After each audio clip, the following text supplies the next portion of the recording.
What's going on, guys? This is Mike with Tactical Traders. I just wanted to go over a ticker symbol that we alerted to on our Facebook page as well as the stock Twits page. And also we did trade this. I personally traded this one as a short. On Friday I entered at 5.95. Just want to go over on how I found this play. It was a very profitable one. Could have been a lot better than what I made on it. But either way, it was a good trade, and I just wanted to go over on how we came about this one and the trade plan and the development behind it. So first things first, just looking at the overall chart. This is the daily chart, and again, it's symbol ITUS.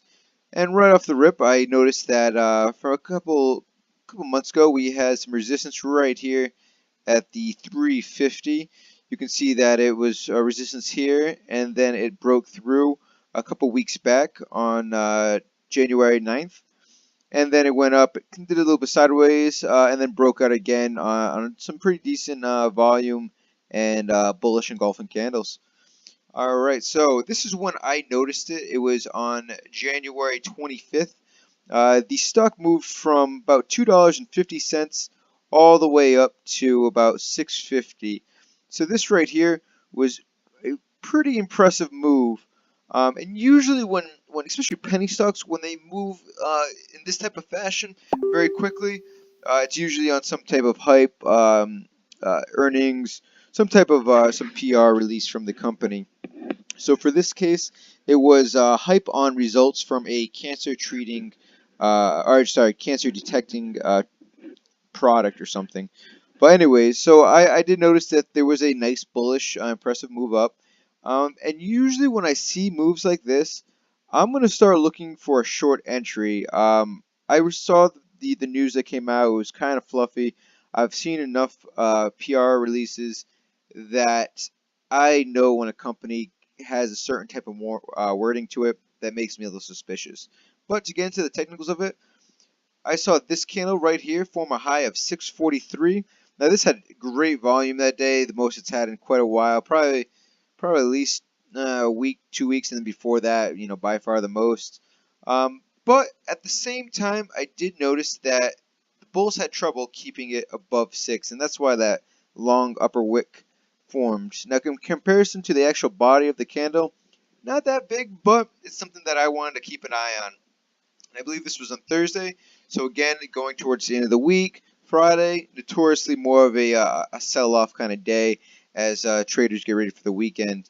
So moving into the next day, I did see this small, almost hammer. I would say this is a weak hammer, poor man's hammer, if you will.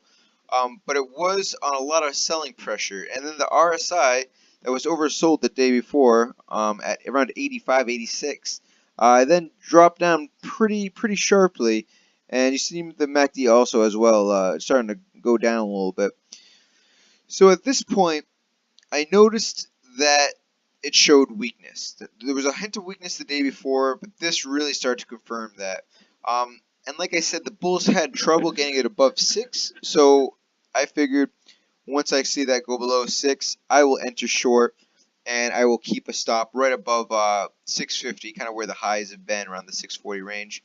But I like to keep it just over 650 because the 650s tend to have a natural resistance. So anyways, I did enter at 595 short.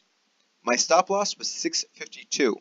Alright, so again, 595 is short entry, 652 was my stop loss. So going into this the next day, you see that it was just a big bearish candle, went straight down, a bunch of selling, decent volume, no real wicks. When there's no long wicks like this one over here, this is a powerful move. The bears have this. This is a powerful bearish move, and I would expect a follow-up. And again, the next day, slightly lower, a little bit of a pop, but again, that long upper wick, bulls really couldn't gain that much traction. And then I believe this is today. This is recorded during market hours. Yep, so this is today's candle. And actually, if you noticed, it's bouncing off the 350 area, which was previous resistance, now acting as a support. We like to see that. So I would say this is a good area of support for right now. It could break below it, but I would keep this as a area of interest. So anyways, if you want to go into the actual the daily trade part of it, pull this 15-minute up and we can backtrack to this. So this was the day that that the big bearish move happened. So pre-market, there was a pop. My stop losses are not active during pre-market and after hours trading.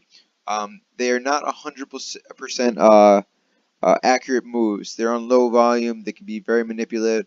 So my stop is not active during pre-market and after-market hours. Anyways, so again, I was short at 595. We start off the day with a gap down right into 566 and went right down to 5. Now this is where I kind of made some personal mistakes. I did sell my entire position, close it out from 595 to 5. Most people think, great, that's a great return. It was, that is correct. However, in this game, you want to let your winners run. That is how you make home runs. That is how you really make your money and make up for losses. So anyways, I did close out right at 5. It did bounce up. I saw this hammer right here form, and I saw that it was going into the 200 SMA, which also can act as support or resistance. But because we are below the price, below the 200 SMA and the 50 SMA, I looked at this more like a resistance. So I reshorted at 540.